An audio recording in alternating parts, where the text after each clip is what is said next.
জাতিসংঘ মিশনে আমাদের যেসব অভিজ্ঞতা হয় সেটা আমরা অবশ্যই নিজেদের দেশে প্রয়োগ করি।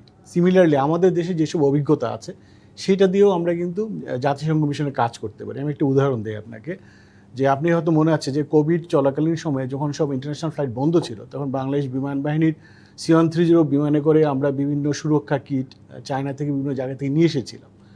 সিমিলারলি এখন আপনি জানেন যে কঙ্গোতে একটা ইবোলা আউটব্রেক চলছে, যেখানে সিমিলারলি সব ধরনের জিনিস বন্ধ। সো বাংলাদেশ বিমান বাহিনীর যে C-130 এয়ারক্রাফট এখানে আছে, ওইটা দিয়ে কিন্তু আমরা ইবোলার যত ইকুইপমেন্ট আছে বা প্রতিরক্ষা সামগ্রী এগুলো আমরা নিয়ে যাচ্ছি। সিমিলারলি ওই ধরনের রোগীকে এভাকুয়েশনের জন্য আমাদের হেলিকপ্টার আমরা ইউজ করছি, যেটা আমরা কোভিডের সময় বাংলাদেশে যখন ইউজ করতাম তখন যেভাবে আমরা যে প্রোটেকশন নিতাম সেই প্রোটেকশনটা কাজে লাগে ওইখানে আমরা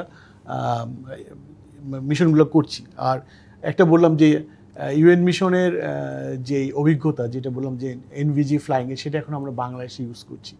সো এইভাবে এটা পরিপূরক, বাংলাদেশের অভিজ্ঞতাটা আমরা ওইখানে কাজে লাগাচ্ছি এবং UN মিশনের অভিজ্ঞতা এবার বাংলাদেশে কাজে লাগাচ্ছি।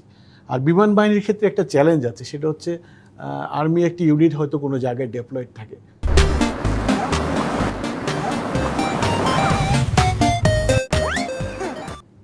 তার এওয়ারের মধ্যে, কিন্তু বিমানের ক্ষেত্রে হচ্ছে যে এওয়ারটা অনেক সময় দেখা যায় 2-3টা দেশ মিলে।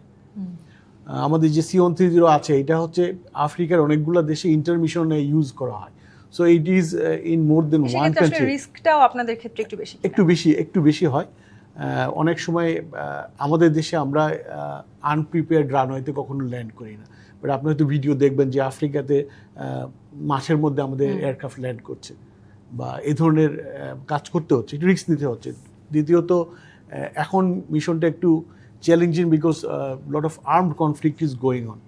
আপনি আজকে জাস্ট নিউজ পেপারে দেখলাম যে ওয়ার্ল্ড ওয়ার সেকেন্ডের পরে হয়তো 2025 সালে সবচেয়ে বেশি আর্ম কনফ্লিক্ট ওয়ার্ল্ড ওয়াইড চলছে এবং অ্যারাউন্ড 65 কান্ট্রিজ। তো এই ধরনের অনেকগুলো আর্ম গ্রুপ আছে আপনার আফ্রিকাতে। তো ওদের কাছ থেকে আমাদের ইকুইপমেন্ট বা ম্যান পাওয়ারকে সিকিউর করাটা একটা বড় চ্যালেঞ্জ।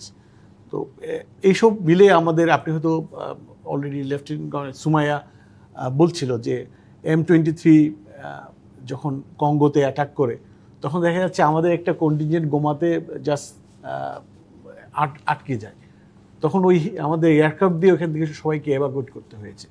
সিমিলারলি আপনি যেটা বলছেন যে বাংলাদেশের শান্তিরক্ষীরা কেন এত জনপ্রিয় বা এত কনফিডেন্স কেন, এটা কারণ হচ্ছে অনেক ক্ষেত্রে দেখা যায় যে অনেক মিশন বা অনেক রিস্কি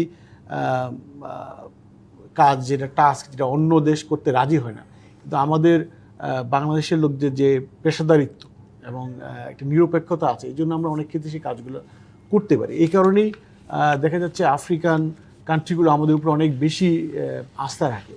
আপনারা একটা প্রতিফলন দেখবেন যে আমাদের দেশে যে আমাদের ন্যাশনাল ডিফেন্স কলেজ আছে বা স্টাফ কলেজ আছে, দেখবেন যে প্রচুর আফ্রিকান স্টুডেন্ট আসে এখানে। এটা কিন্তু আফ্রিকাতে আমাদের যে মিশন এবং আমাদের যে সুনাম, তার পরিপ্রেক্ষিতেই এই এগুলো হচ্ছে।